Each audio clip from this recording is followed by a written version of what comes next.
So at least we'll have the recording. Good. Yep. Page. Okay.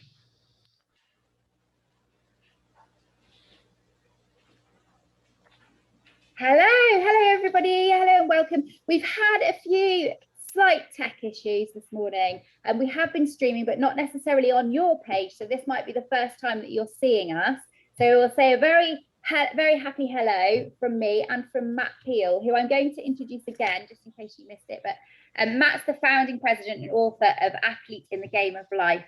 And he's just been sharing with me some fantastic exercises to do when you're stuck at your desk, or I think a lot of us are stuck at our desks for a long period of time at the moment. But I know that as we've kind of switched our live stream over, that a lot of you will be either caring for somebody living with dementia, or you will be working with people with dementia or older people. And I'd really like to hear from Matt about why the exercise and movement is so important for our brains, because Matt's a bit of an expert at this. So Matt, why should we, as we get older, why is it more important that we move? Because movement is the key to, and there's a lot of studies out there. In fact, I've just read one in for those that are just joining in. I posted a study about what movement does for Alzheimer's patients. It was done by Science Daily. It's on my LinkedIn page. I guess you could find it on there. Anyways, but it talked about really that exercise can definitely help now reduce or eliminate symptoms of Alzheimer's. And the three major areas that exercise impacts on from the mental health standpoint are executive function, speed of processing information, and short-term memory process. So how do we impact that? Well, the best part about the body is all you got to do is just be active. Right? We have to elevate our heart rate to that moderate to vigorous activity level. And I know the kind of worldwide standard is try to get 150 minutes a week of that. And if you can get 75 minutes or more vigorous, that's even better. But just as a moderate is 150 minutes per week. Now, again, that's not per day. And that's over a 7-day time span. So if you really break that down, that's about 21 minutes a day. And even then, it doesn't have to be all 21 minutes at the same time. You could do it in 2 bouts of 10 minutes if really is necessary for your schedule. And then as we elevate our heart rate, it helps to produce BDNF in the brain, which then triggers brain cell growth in the hippocampus, as many of y'all know that are listening. And it's pretty cool because you don't need medication, right? You don't need anything. And you can do a wide variety of things with your clients or your patients or your customers regarding that, on how to elevate your heart rate. And the more complex the movement is, and complex by I don't mean doing Cirque du Soleil stuff of standing on your head and trying to pedal your feet in the air. I'm glad you said that. Yes. I use that example a lot because I think that's what people, when they hear complex, like, oh man, I can barely touch my toes or stand on one foot. What's complex more than that? Yeah. So complex means multiple joint movements at the same time. So what's an example of that? Well, a squat. So let's take it even more simpler than that. What's another example of that? How about we sit down and stand up? That's all a squat is in its pure form, is sitting down and standing up, only you don't have a chair behind you. But you can practice with that. And why is that complex? Because now you have the joints in your knees, your ankles, and your hips all moving in conjunction at the same time. And what that does on the neural standpoint is that gets a lot of neural pathways going in your brain. And that's what helps to build these things. Again, the executive function, increasing, improving your speed of processing information, and helping with your short-term memory. Then same thing with a push-up, for example. Push-up has multiple joints going on. You have joints in your wrist, in your elbows, and in your shoulders, all happening at the same time to produce that movement. That is also complex. So it's just things like that doesn't require really a lot of weight. And for those of you that haven't done push-ups in the last 25 years, get down on the floor and try it. You'll see that's pretty complex enough. Yeah. So I read your article actually, and I was really interested in it because you say about the fact that in our mid years, in our midlife, we should be exercising because then we will reap the benefits in 20 years' time. I thought that was, that was a really interesting point to make because I think a lot of us just kind of, you know, push exercise aside, and we don't, we think, oh, we're fit and healthy enough, we're not likely to fall over in our 40s, we'll be okay. But actually, it's in those later years, isn't it, that we really reap those benefits. It absolutely is, and let's keep on taking that back though. You're right. 20 years. So for people, when we were in our 20s and we were invincible and we didn't think anything can happen, and we're eating whatever we want and we're drinking whatever we want and doing all those things because we're young, we're dumb, we can live forever. So look at, if you think about now, look at some of your cohorts or classmates or things now that they're in their 40s. Like I'm in my mid 40s, and I look at some of my classmates and say, wow, life has kind of been a little tough for you, right? So it's those choices then that we don't think about are happening to whether we are in our present state. So yeah, it makes a big impact. So now, as I in my mid 40s think, what can I look like in my mid 60s? So I have to take care of myself now to put myself in better position for that time period. Okay.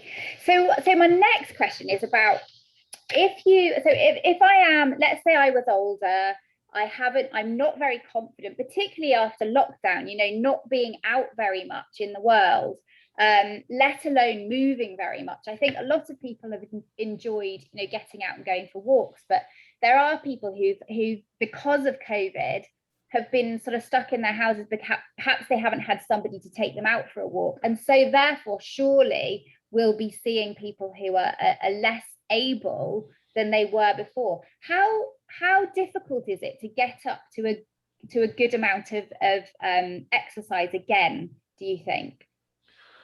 Well, that's with the body, everything, it's a subjective, right? When I say moderate to vigorous, my moderate to vigorous is a lot different than someone who has been sedentary and just been at home and is maybe 75 years old, right? So a walk around the block or get up and going up and down the stairs, to them, that might be moderate to vigorous. And Yes. and that's fine. So I think part of the problem, and I still have some of this. I'm a human being as far as when I think moderate to vigorous, I still unfortunately put my moderate to vigorous onto someone else, right? Mentally, it's like, okay, so you should, right? And I said we never should on somebody, be able to be able to get to a certain level, and to them, like they're wiped out. I'm thinking, why are they so wiped out? So we have to do sometimes take a little step back and just make sure that's appropriate, but it is moderate enough that they are elevating their heart rate and challenging them to get to that standpoint. We don't want to be so slow though that they're just, they're really not getting much benefit, just barely strolling. So there is a challenge factor in there. And I guess people might be thinking, well, what does moderate mean? What does vigorous mean? I have no idea. That's just a very subjective scale. So moderate just means is your breathing labored. It's a little tough to have a conversation, but you can still have a conversation. If you're still talking like you and I are, then obviously that's not, you're not, intensity level is still too low. Yeah. So it's got to be a little bit higher. And vigorous is obviously very shorter amounts of time that you can get up to vigorous and maintain that. So that's where you may not be able to have a conversation because you're going that hard. And then you kind of drop down a little bit into that moderate, and then you can push back up into that vigorous category. Brilliant. Okay. Fabulous. So I'm just going to see if we've got any comments on Facebook, because it would be good if we've got some questions for you. Let me just have a look. The answer is yes. I've been watching the UEFA Championships. If that's the question, the answer Do you is think yes. that's going to be a question? I'll answer that for them. Okay, let's have a look. I can't see any questions at the moment.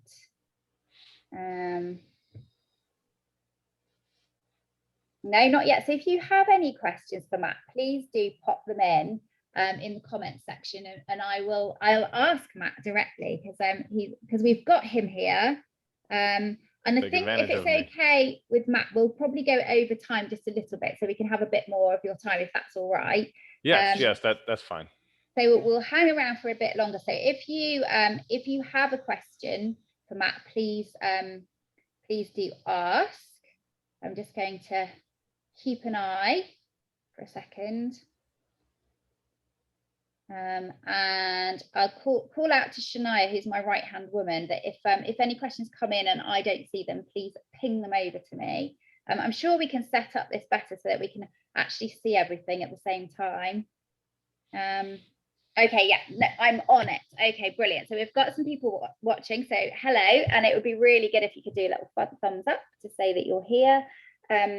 Brilliant. All right. Well, I shall ask other questions then. So Matt, we were really lucky to have you come along to one of our groups down in Cornwall, I think that Annie runs. Since, just for anybody who doesn't know, since COVID, we've moved all of our community groups online. We're just at the moment of starting to bring those back into the community again, but we still have some online. And Matt came and did a session with our guys. And how was that, Matt? Did you enjoy it? I had a great time. It was fabulous. I after we hung up is not the word on the phone, but logged off, I was smiling for a couple hours. I thought it was fabulous. I enjoyed the interaction. I hope you all did too. So I'll share a little bit of a secret from the American standpoint. So anytime there's movies or shows or stuff like that on, and they want to, oh, the wise old something or the wise this, it's always in an English accent. It's always in a British accent. So for me, it was like being on a public television special the whole time, which mystery theater or something like that, talking to your beneficiaries. So I was tickled. I loved it. I absolutely loved it. And told people it's like being on PBS special but live. I love that. The wise people. I love it. Yes. So anybody who wants to see that, by the way, that's over on our YouTube channel, on our Memory Masters YouTube channel. So you can see Matt in full glory, right, giving his exercise. Do we call it a routine? I'm not sure. So because you had them standing up and doing all sorts of things, and they were really involved and really seemed to enjoy it. I think so. And in my experience in working with older populations, they're still humans too. And even though on the outside, the physical side, it's the sign says again 72, up in here it may be 32. So they still want to be active, and they still have maybe that self concept of I'm still a footballer or whatever it is, a rugby player, a cricket player, what have you. And they want to be involved, they want to be active, they want to do those things as much as possible, and they get a kick out of it because it does boost the adrenaline in the brain and the dopamine, which are also the feel-good hormones. So there's no doubt, is there, that it makes you feel better. It really does. My own sort of anecdotally, I hate running. But Me too. Okay. I don't run. But I make myself do it. And then afterwards, I love it. I love the feeling. I just feel on top of the world. And I just wish that I could tell myself about that feeling before I go, because when I'm looking outside and it's all rainy, it's the last thing that I want to do. But it does make you feel better. You feel like a different person after you've exercised. There's no doubt about it. Absolutely. And on the opposite end of the age spectrum, I have a 22-year-old client who I think just graduated from a local university here, or is about to. But he has a pretty good job, but he's at home all day. He's 22. He's a skinny kid. He's hunched over like this because he's always on his computer. And he has some anxiety issues also. In fact, I'm going to go train him here in a couple hours. But he's investing in himself because what we're talking about, he feels better. His anxiety is less. He has more confidence in himself after our workouts. And so it doesn't matter what age, if those of you that are watching out here or listening, and you have kids that are in their late teens or in the early 20s, just graduating university and been stuck at home and are feeling this, it's human biology. It doesn't matter your age. This is how it works. So find ways to get them involved in things that you enjoy. like you're just saying, Laura, even though you don't like running, people don't have to run. If you think, well, I have to run, you don't. Do something that you want to do, especially when it's summer now and it's a great time to get outside, play tennis, do something. Absolutely. So that, that's a really good point, that not only is it good for our bodies and it's good for our, for our brains, our longevity as we get older, but also right now it's good for our anxiety. If we're feeling anxious or we're feeling a little down, exercise is great. And actually exercise there's more evidence base around exercise and the brain than anything else. So anything else, when it comes to prevention of dementia, exercise is the one that has so many research studies on it to show that it's good for us. It's the one that we should be prescribing to absolutely everybody. Absolutely. And the best part of a lot of it is FREE, right? It's free. It doesn't require a pill. It doesn't require a liquid. It doesn't require a breathing treatment. Does it require a specialist like myself? Not always. I can obviously help, but overall, like we talked about, doing some sit downs and stand ups here on your couch, finding a wall to do some push ups on, walking a little faster outside doesn't cost anything and can be done by all people. So it's definitely something that I think all dementia practitioners need to incorporate and not be afraid. And even on the caregiver side, that's where actually I see it needs it even more. Because unfortunately, the mentality of a caregiver is, well, I have to give all my effort into the person I'm caring for. Meanwhile, it's like they forgot to look in the mirror and they're 70 pounds overweight. They're wheezing. They can't get up the stairs. They can't do these things for themselves barely. And they're going to care for someone else. So there's got to be a caregiver class and it's too. hard, isn't it? I think it's so hard when you're caring 24/7 for someone else, and someone else's needs is coming in front of yours all the time. And actually, I guess exercise is one of those things that can be done with the loved one as well. So there's no reason why we can't go out together and walk and do exercise together. So it's almost like a daily routine, like we said, doing 20 minutes a day together. And actually that's going to lift both your moods, make you both feel better, and help your relationships as well. We've got some questions coming. Shall I answer another one before it's asked, just to see if it is? Yes, I did watch England and Scotland. So if that's the question, I did. I saw that. It wasn't a very exciting game, really, was it? I mean, not really. Okay, so I've got a question from Annegret Frings, who says, does yoga work too? Is yoga a good thing to do? Yoga is great. I think about exercise as a pie, right? So if you slice the pie, there's different things. There is lifting weights, there is yoga, there is cycling, there is jogging, there is tennis, for example. So all those things are great. But what we don't want to do is just only have one slice of pie. Right. So yoga, I think, is part of a larger overall health program.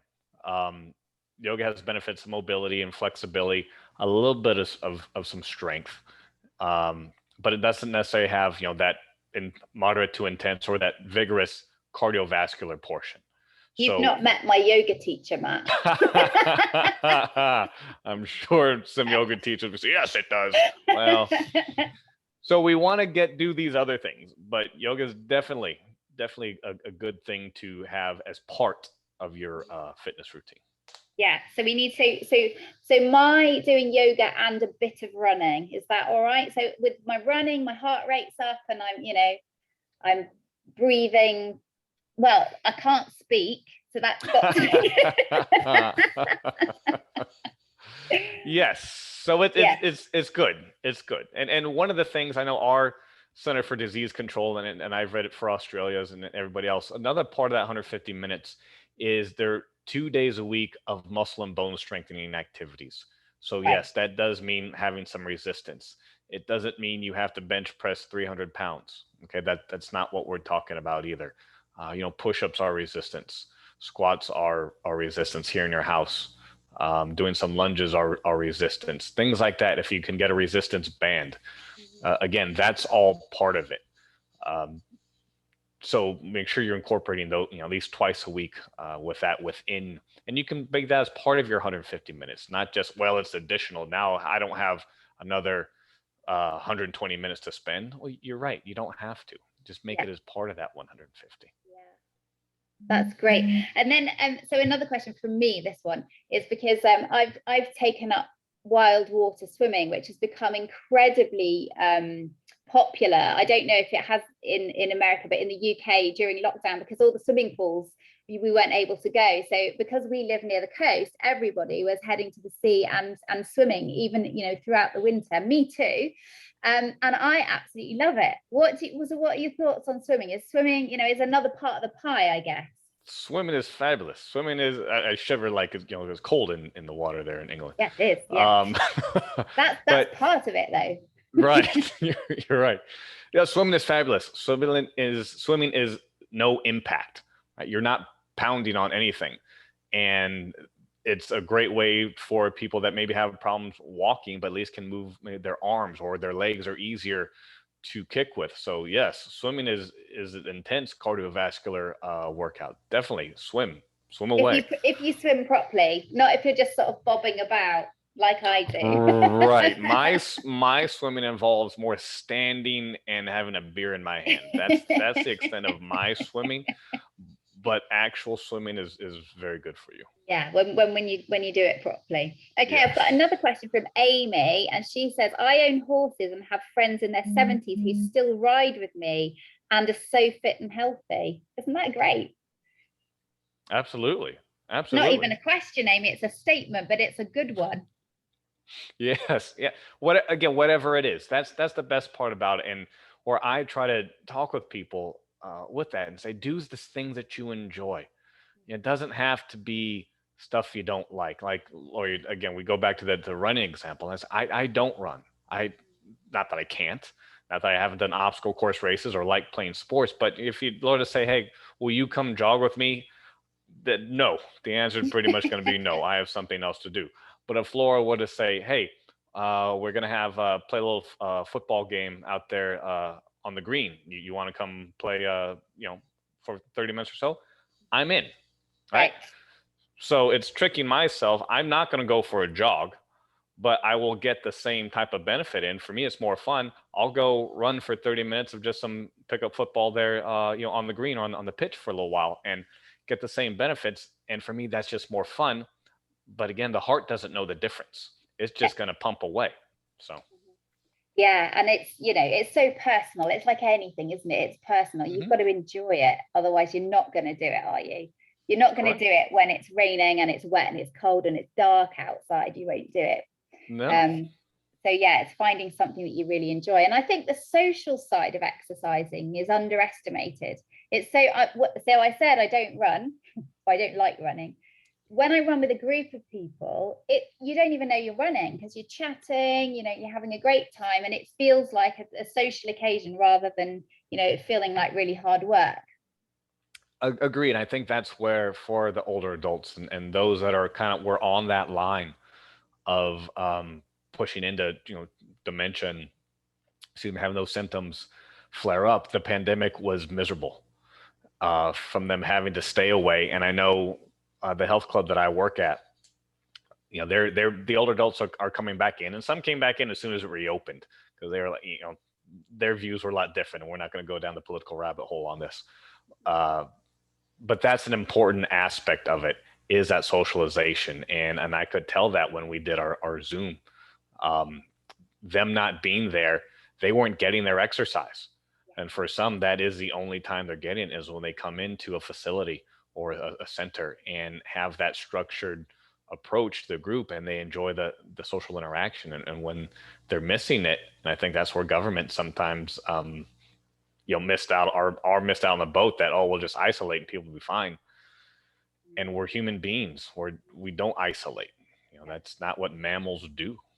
No, the effects on us are huge, and we're going to be seeing this, aren't we, for years to come, I think, from being isolated. It's not good for us as humans. We're not hardwired, are we?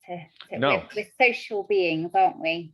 We are. We look at all mammals. We're raised in packs or families or communities, whatever you want, of what dogs, cats, whales, you name it.